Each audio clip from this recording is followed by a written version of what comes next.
Petite devinette. C'est un artiste qui vivait à la campagne aux environs de Paris à la fin du XIXe. Il peignait par petites touches des tableaux sublimes représentant des paysages. C'est un peintre impressionniste. Avez-vous deviné son nom? Claude Monet? Perdu! Il s'appelle Alfred Sisley et c'est le grand oublié du mouvement impressionniste.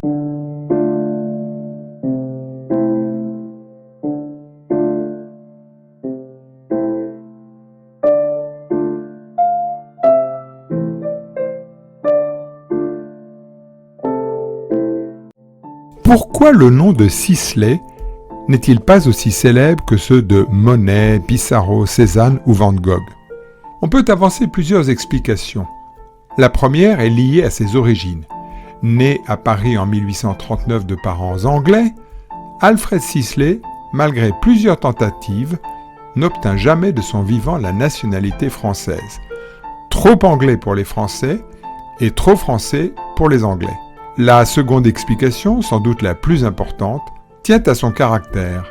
Sisley était un homme simple et timide, qui n'aimait pas se mettre en avant. Heureusement pour nous, un marchand d'art qui s'appelait Paul Durand-Ruel le repéra et l'apprécia. Ce dernier fut en effet le premier à comprendre l'importance des artistes impressionnistes qui peignaient comme on ne l'avait jamais fait auparavant.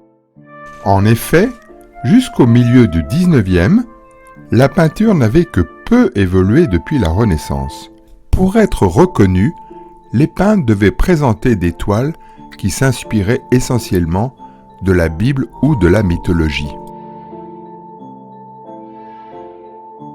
Avec l'arrivée des nouveaux outils tels que la peinture en tube, le chevalet ou les pinceaux plats, les peintres commencent à sortir de leur atelier et posent leurs toiles à l'extérieur. Grâce à ces pinceaux plats, Sisley dépose de petites touches de couleur sur ses toiles.